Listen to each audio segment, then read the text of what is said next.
It's your Wednesday daily delivery. I am Michael Rand. Happy to be back for another day. Hope everybody's having a great day out there today. Tremendous weather we have been having here in late February in Minnesota. Hope everybody's been getting out and enjoying that. Shorts weather to some of you, not really to me, but shorts weather to some of you, hoodie weather to a lot of us. Just make sure you are taking full advantage of the nice weather and the nice show that I have for you here today. Chris Hine from the Star Tribune will join me here in just a little bit to talk Timberwolves. They are out in Los Angeles tomorrow night to play the Lakers. After that, the schedule gets squeezably soft for about a month, and Chris and I will talk about that, whether the Wolves can take advantage of that, where they are with injuries, things of that nature. Lakers just played Dallas last night, an emotional game. First game since the trade. Luka and the Lakers beat the Mavericks, who are not in a good place right now, especially because Anthony Davis is injured. He got hurt almost immediately after the trade. Not the best thing going on in Dallas right now, but certainly good for the Lakers. And we'll see how the Wolves fare against them. Chris and I will talk about that and more in just a little bit. Got some Wild and some Gophers men's basketball towards the end of the show. First, though, what did I miss? Scouting Combine happening out in Indianapolis, which means A, that players are getting evaluated, looked at, things like that. B, it means that all the teams are there. When all the teams are there, there's going to be media availability, and the Vikings did theirs on Tuesday. Head coach Kevin O'Connell, general manager Kwesi Adofo-Mensah, both talked to the large assembled press. We've got our Vikings team out there covering it. You can read about that on StarTribune.com. There'll be Access Vikings podcasts throughout the week as well, and I think Ben Gessling will be on Friday's show this week, so more Vikings coverage to come. But I wanted to get into what was said on Tuesday, because it wasn't dramatically different than anything that's been said so far. Basically, both O'Connell and Kwesi Adofo-Mensah keeping the options open. I think that's been the theme of the offseason. However, we are getting to a point where the options are going to have to be narrowed pretty soon. I mean, we're talking about Tuesday next week is the deadline for if they're going to put the franchise tag on Sam Darnold. Free agency coming up. The tampering period, I think, starts March 10th. So that's less than 2 weeks from now. So we're talking about 2-3 weeks. We should have some clarity on exactly what they're going to do. But until then, they're trying to still create this impression that they've got options, that they haven't decided exactly what they're going to do.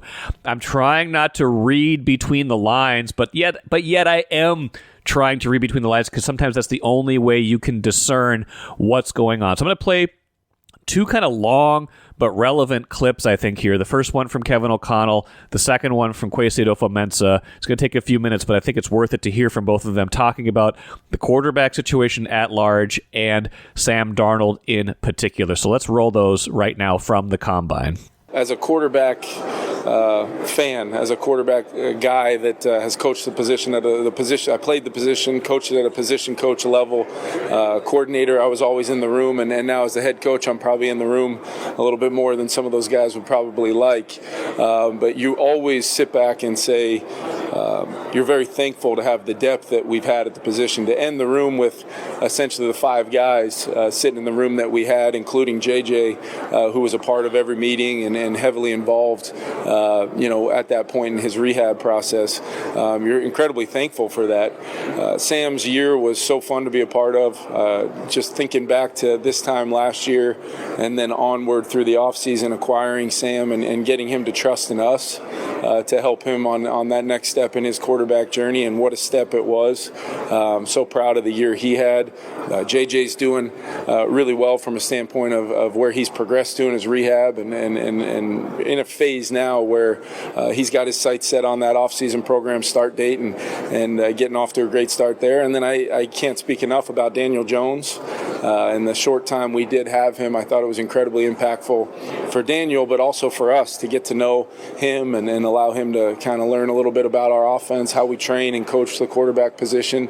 And he showed some real positive early results from that. So feel incredibly fortunate to be discussing those kind of names, with Brett Rippon and Nick Mullins also in our quarterback room. And, we're evaluating the short-term and long-term aspect of it. It's still early in the off-season process, but ultimately excited about, what lies ahead in 2025. Yeah, we're still in that place where we're having all these discussions. Every option is afforded to us.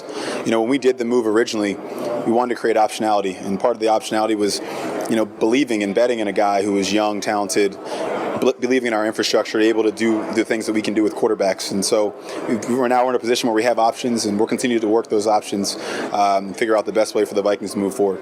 We try and not be as binary with the quarterback conversation as others are, where either you're one of the top three or you're nobody. And so we kind of talk about it a little differently. But Daniel's somebody we wanted to bring in for that reason, just to learn about him, see what he would be like in our building and our culture. He's a great option for us. And again, he's like the other options we have. We'll think about him, go forward. Talk about Darnold, considering how his year went and everything that he did, and then how it ended. Yeah, it's tough. I was telling my staff if I could have thought of a brain teaser of an experiment to think through, that would have been a pretty tough one. Where Pro Bowl quarterback, win all those games, and then you lose to two teams twice. And so that was really kind of the core of our offseason, really thinking through that holistically, being really not trying to be overweighted by those 8 quarters, but not not underweighting those last 2 games. And really, he played a lot of good football for us. Year 1 in the system, so you can expect more later. And so we're excited at the potential for Sam, whatever that ends up being. But it's a tough exercise. But I want to make sure that we're continuing saying we're so proud of what he did for us. We're so proud of this team. It didn't end the way we wanted it to, but a lot of good things happened. We've continued to lay the foundation for the team we want to be, and we'll continue to go forward. Listening to that and understanding their process, understanding their cap space, understanding what they have invested in J.J. McCarthy, what their ultimate goals are, I still think that far and away the number one option this season is to have J.J. McCarthy as your starting quarterback, ready to roll in week 1 if possible, and however to have Daniel Jones come in as kind of that bridge backup. Maybe Daniel Jones starts the year as the starter. Maybe it's kind of like a reset, kind of where they started last year, because J.J. McCarthy didn't get any of those regular season reps, didn't get he got hurt in August, didn't get any of those kind of meaningful practice reps aside from whatever's happening in the virtual reality, whatever's happening in the meetings, things like that.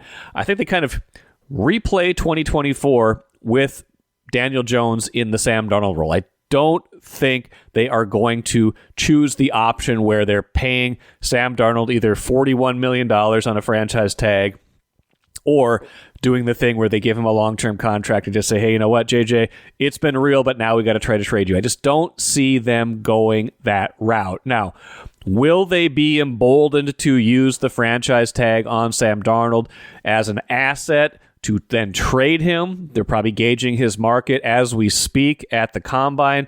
It's risky, but it's not risky if you consider that other teams, multiple teams, might be interested in him. They might be able to finesse something more than what is projected to be a 3rd round compensatory pick. All of this is stuff we've already talked about. I get that, but they've given us tiny little clues more at the Combine as to what they might do, talking about, Darnold's good year here, the optionality they have, being proud of what they did with him here this year.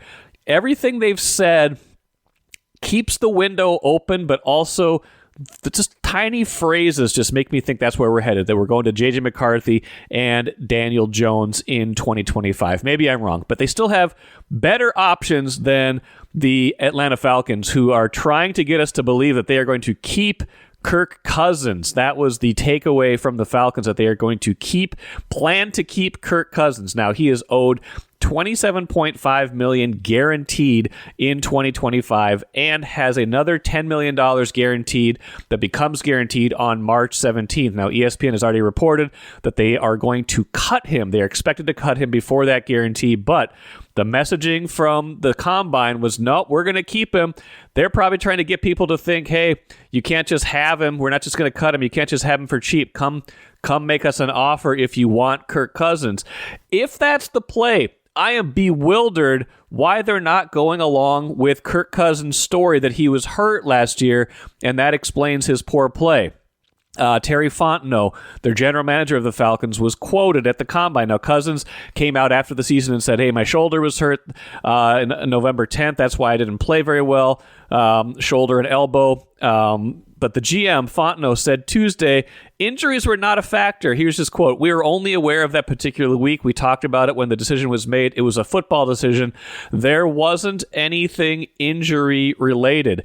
If you're trying to get rid of Kirk Cousins, wouldn't you go along with his story? Say, yeah, he was hurt. That's why he didn't play very well. He was hurt.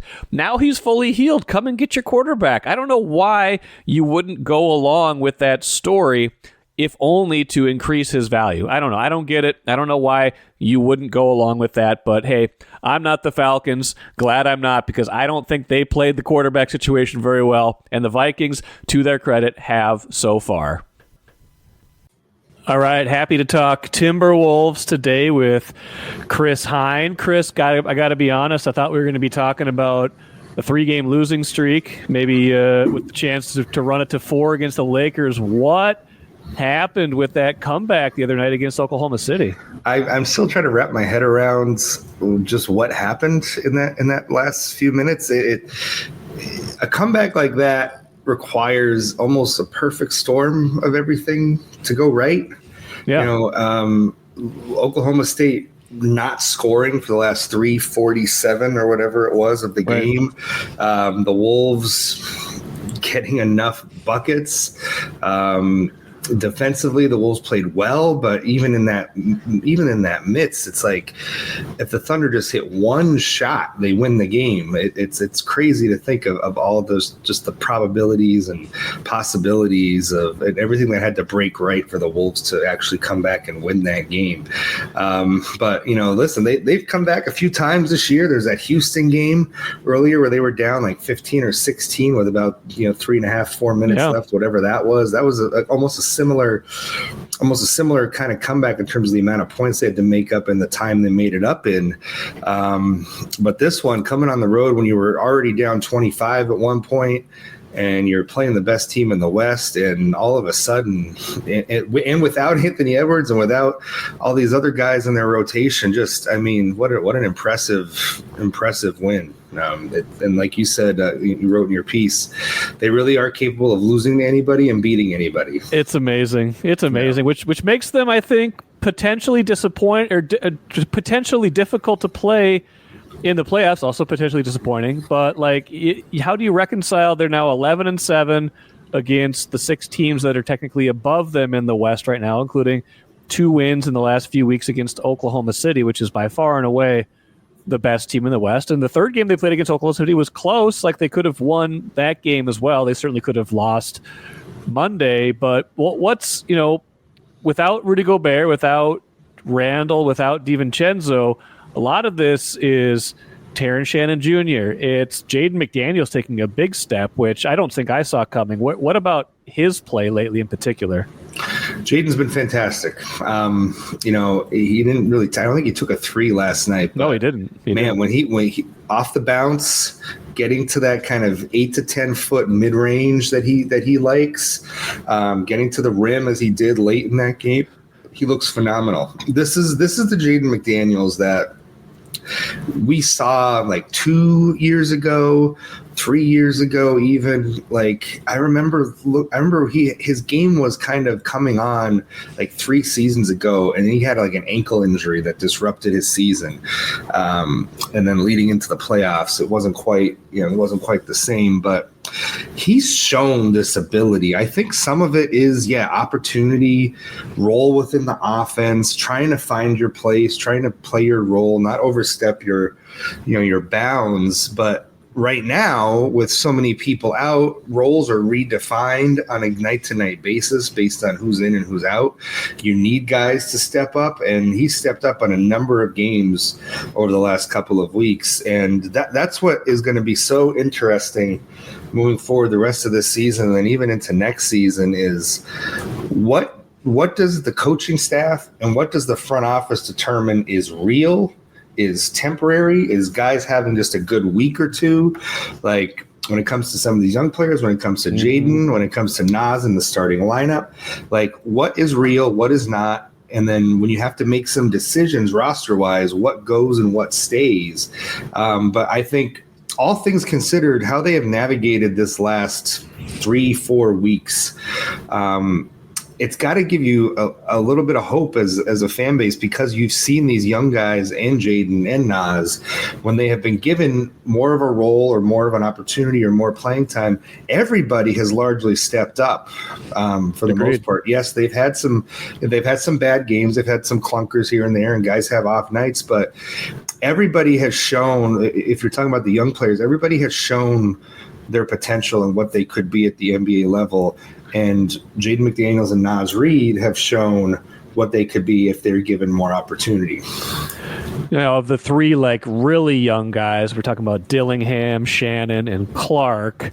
I think in terms of like consistency, I feel like Shannon has been the most consistent over the last 2-3 weeks. And Clark's had some great games. He's had games where his offense just isn't there, and it's hard for him to occupy space on the court just because they're just sagging off him and doing nothing. And then Dillingham is kind of like what Finch said at the start of the year. He's going to have one out of every three. They're going to be going to wow you and open your eyes. And one of those was Monday night, but he's been largely inconsistent and maybe not always playing the way Finch wants. But yes, they're giving them enough that they have A, questions about what's real for the future. B, they have questions about, hey, Gobert's not going to be out forever. Sounds like DiVincenzo and Randall are somewhat close to getting back. They're both doing stuff at least already in terms of like ramping up for practices and stuff like that. So like when those guys are back, what do you think happens?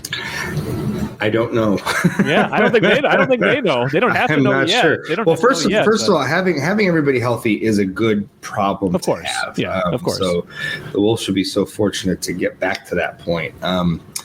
I think, to me, I think right now, if I had to kind of give you a pecking order of who would be like the quote unquote ninth man, if everybody was healthy, I would probably. Man, geez, that's a big rotation, Chris. But I mean, that's what it is. If everybody's healthy, that's what they're fighting for, the ninth man minutes, because the top 8 slots are occupied. I know.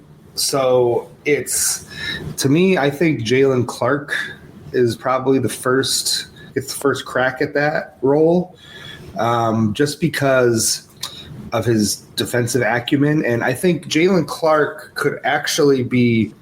My theory a little bit here, and I have to ask Finch about this week and see what he thinks, but my theory is that having Jalen Clark be more of an on-ball defender on the other team's best player frees things up a little bit for McDaniels. Yeah, probably. And maybe save some of his energy for the offensive end of the floor. Sure, could be. So I want to see. I'm going to float that with Finch next interview session and see if he sees a correlation to Jaden not playing on the ball as much and his offensive spike in production. I think probably number 2 in that ninth man role right now is probably, I would say, Terrence Shannon. Yeah.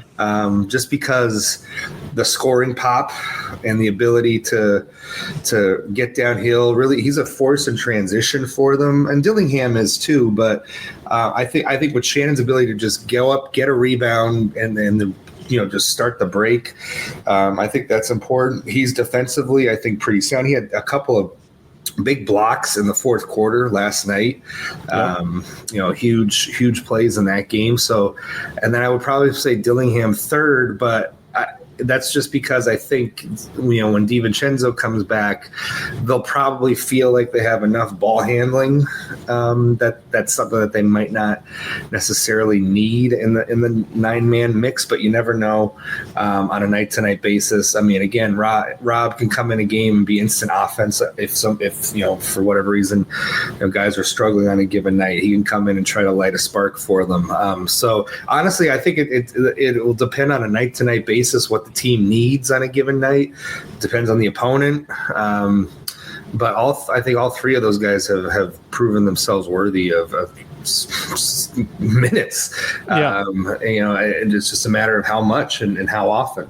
A couple more things and I'll let you go. One is Do they start eating into the Mike Conley minutes when everybody's healthy? Because let's face it, he has not looked the part always. I know Finch loves him in closing situations. He still trusts him, but he doesn't. Well, he's not giving you much out there. Well, he didn't go to him last night. No, that's true. Like he did not go back to him last night, and he let Dillingham and Terrence Shannon ride that out for the most part.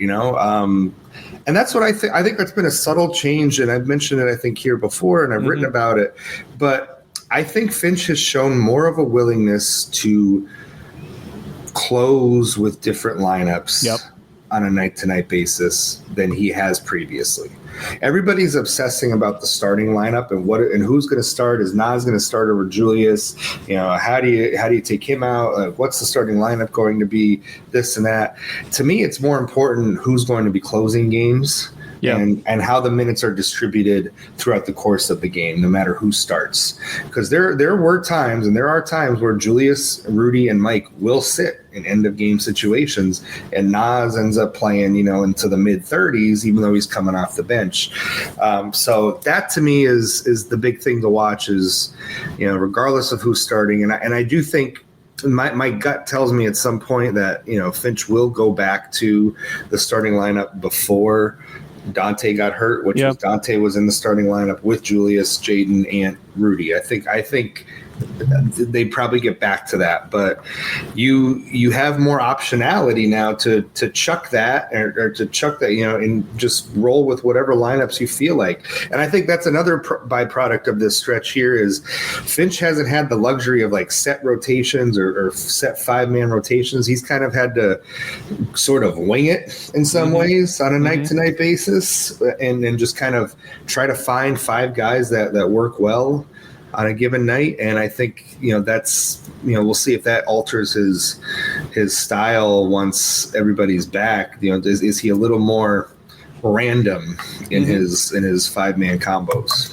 You get to witness the Luka LeBron spectacle on Thursday, and then after that, like I wrote about the schedule, man, it seems to get really soft for like a month, save for like a Denver game in there. Will they take advantage of that, Chris? Will they take advantage of that? I don't know. That's the thing. We still don't know with this team, right? I hesitate to say yes completely, but I think I feel like this team is in a much better place in late February than it was at, say, late December. Oh yeah, for sure. I think because they had found a rhythm even before Julius and Dante got hurt. Julius especially, I think, was really acclimating well the last 2-3 weeks that he played before he got hurt. I think you have the blueprint for how he fits in. Now you have the young guys building confidence to where you can inject them into the rotation if you need to. So I think there's just a lot more optionality with this roster, with this team down the stretch, that if a particular game isn't going well, you're not married to, listen, that starting lineup that the Wolves started with this year with Conley in the starting lineup, until Finch made that change to put DiVincenzo in there, that was the second most played 5-man lineup in the league behind the Knicks starting lineup. Right. I don't think there's not going to be a pressure or a not mandate, but Finch, I don't think is going to be trying to make it work anymore. Yeah. Like a certain lineup or a certain set of guys. Like right now, all that I think goes out the window, and you're just trying to win games instead of trying to make things work for the long term. Now that strategy did have its benefits because Julius did eventually find his footing in this offense, and Dante eventually got rolling as well before he got hurt. But in the last 20 or so games here, you got to find a way to win games, and if that means cutting somebody's minutes because they don't have it on a certain night, you got to do it. Awesome, Chris Hine. Appreciate it. We'll talk to you soon. Yep. See you, Mike. Watch your dreams and savings grow with Royal Credit Union's 4.25% annual percentage yield 12-month certificate. Open now at any Royal office or online at rcu.org/certificate saver. Early withdrawal penalties could reduce earnings and principal. APY accurate as of 2/1/25. Insured by NCUA.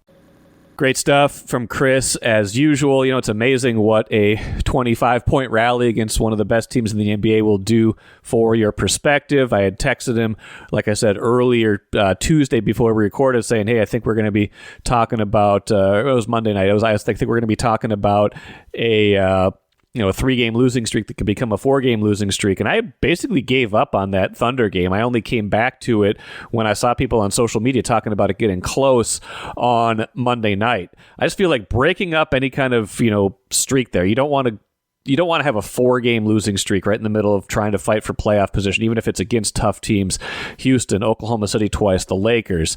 Not saying that they're going to give this game away Thursday, but I do feel like there's less urgency in this game Thursday now because of beating Oklahoma City. And like I said, after that, you get all sorts of, winnable games for a month, including a bunch of, comfortable home games, some winnable road games, including I think the back-to-back with Utah on Friday. So a chance for them to make hay if they can stay focused, if they can take advantage of it, which is, of course, still an if with this team.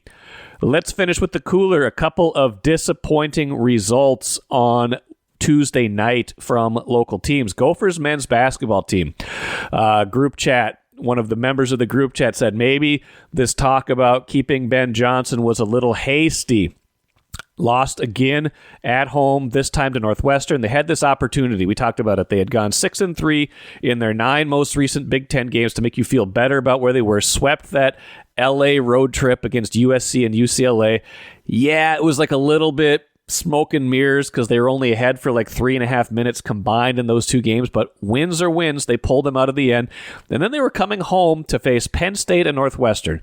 No slam dunks in any Big Ten games, but both of those teams were below them in the standings, and those were home games. Those were games where you're like, okay, if they're really playing better, they could win both of these games. They could get to 8-9. If they get to 8-9, A, for sure they're going to be in the Big Ten tournament. B, maybe we're talking about postseason. Probably not the NCAA tournament still because they still don't have enough on their resume. Their non-conference schedule was pretty bad, but you never know at that point.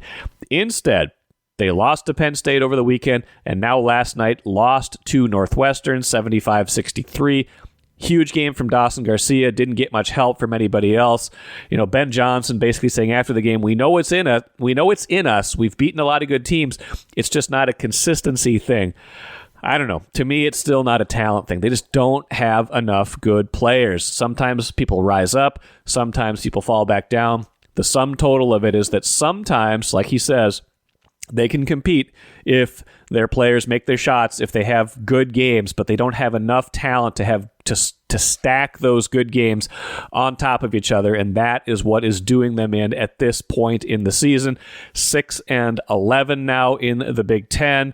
Really fighting for their lives just to get into the Big Ten tournament now because they're dropped into 16th place. The bottom 3 teams missed the Big Ten tournament, and they now are one of the bottom 3 teams. So more to come on that, but those were 2 disappointing results in the last 2 for the Gophers. The Wild, meanwhile, they came back on Detroit a few days ago, beat them 4-3 in overtime after being down 3-1 late. Tuesday night, same opponent. Wild get up 2-0, but cannot hold the lead. They lose 3-2. That is a damaging result. Injuries starting to pile up again for the Wild. Still missing Kirill Kaprizov for an undefined amount of time now. And you don't like to hear that. Undefined means they're hoping he comes back sometime this season. It's no longer definitive timetable, and it must be some kind of soft tissue thing. We've not been given full clarity on it, but when somebody breaks a bone, you have a pretty good definitive timetable. If it's soft tissue, you don't really know exactly what's going on, how they can play through it, if they can play through it, when they're going to come back, when it's going to heal, stuff like that. So waiting on that, and now Joel Eriksson Ek out week to week. Again, the designation you don't like. Day to day, you can live with day to day because you might get somebody back tomorrow. Week to week is a much different animal. He is out week to week, still missing Ryan Hartman for a few more games of his suspension. They are thin on scoring. They are thin at center, and they are thin on wins right now. That will do it for me today. Should be a good show coming up tomorrow with Lavelle E. Neal III. Like I said, Ben Gessling expected to join me on Friday to talk more Vikings. Until then, I'm Michael Rand. Have a great rest of your Wednesday. Back at it again tomorrow.